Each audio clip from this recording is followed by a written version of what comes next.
तो राज्य सरकार आने गोटे योजना जलधारा योजना। तो जलधारा योजना रे को माने अंतर्भुक्त हो पारे सामिल हो पारे आ कौन सब बेनिफिट्स रही आज आम स्टेप बाय स्टेप जानिबा आ केमिति आवेदन करि परिबे को जगह रे।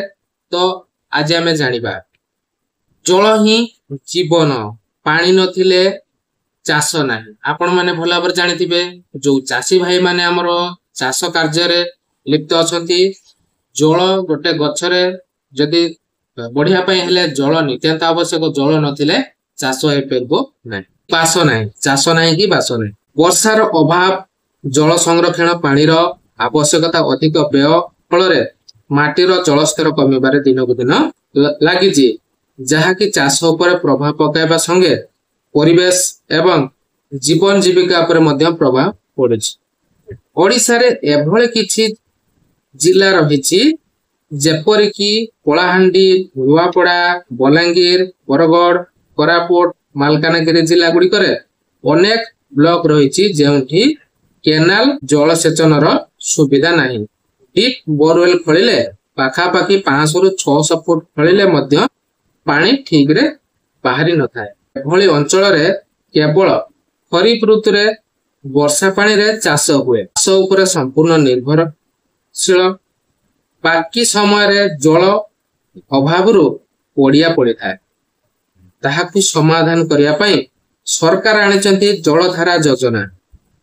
एही योजना माध्यम रे चाषी भाई 90 रु 95% रिहाती रे मेसिन माध्यम रे पोखरी खोले पारिबे। एहा रोजगार बढ़िबा सहित अनेक फायदा देइथाय।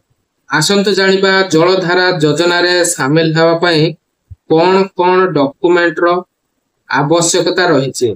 तो गाइस मु आपन को जणे दोछि जलधारा योजना रे डॉक्यूमेंट रो आवश्यकता रहछि कि आपनकर पासपोर्ट फोटो 2 कॉपी दरकार आउ आपनकर बैंक पासबुक गोटे दरकार आउ आपनकर आधार कार्ड रे मोबाइल नंबर टी लिंक बा आवश्यक। एई सब थिले आपण माने आवेदन कर परबे। किपरि आवेदन कर परिबे ना आपनकर ब्लॉक रे आवेदन कर परिबे बा आपनकर गो सुगम जो सरकारकर वेबसाइट अछि सेट रे आपण आवेदन कर परिबे। एवं पोखरी खोलिबा परे माछ चाष सहित सरकारक आउ केउ योजना रे शामिल होई लक्ष लक्ष टंकार फायदा पाइबे जानि परिबे। वीडियो को शेष पर्यंत देखंतु वो चैनल को सब्सक्राइब करनथिले वर्तमान सब्सक्राइब करे सहित घंटी चिन्ह को ऑन कर देंतु। ओडिसा रे मुख्यमंत्री मोहन चरण माझी ओडिसा रा आरंभ करछंती जलधारा योजना। एही जलधारा योजना माध्यम रे चाषी भाई जारिक पद्धति रे खेत पोखरी बा फार्मिंग पॉन्ड खेत पोखरी रो जल नहीं चाषरे लगाई पारिबे बा जल सेचन करी पारिबे। पनीपरिबा चाष करी पारिबे माछ चाष करी पारिबे बतक चाष मध्य करी पारिबे सब चाष करी पारिबे। तो चलंतु से जलधारा को विजिट करबा आ सेठी कोन कोन सब रहिछि जानि नबा। जलधारा रे अनुसूचित जाति जनजाति महिला तृतीय लिंग इत्यादिकारी निमंते 95% रो रिहाती पाई परिबे। तो गाइज आपणकर जदि ओबीसी हेतिबे एससी एसटी हेतिबे ताहाले आपणकर जो जलधारा योजना रे आपण मानकू 95% रो रिहाती मिलिबा संगे साधारण वर्ग हिताधिकारी निमंते साधारण कहिले जनरल कास्ट को बुझाए 90% रिहाती राज्य सरकार प्रदान करुछन्ति।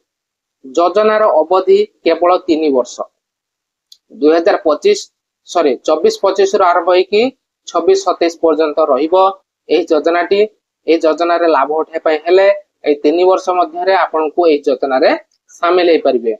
निजस्व जमी रे खेत पोखरी खलन निमंते स्थानीय चाषी माननकू ओडिशा सरकारक तरफरु आह्वान करा जायछि। तो आपनको खेत जमी रे मध्य चाष पोखरी खनन मध्य करिके चाष को बढ़ाई परिबे। खेत पोखरी माध्यम रे समन्वित चाष पद्धति आपणे निजर आय वृद्धि मध्य करि परिबे। तो को जिला सब रहिछि ना कोरापुट मालकानगिरी बलांगीर नुआपड़ा बरगड़ आउ कलाहांडी। तो एई सब जिला गुडा रहिछि। तो एई सब जिला गुडी करे पानी रो समस्या कहित गले बहुत शोचनीय।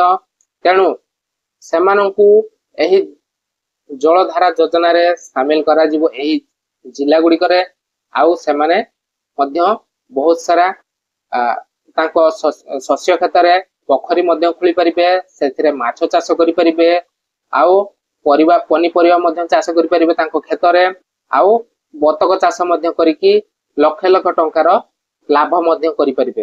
तो एही थिला छोटिया इन्फॉर्मेशन।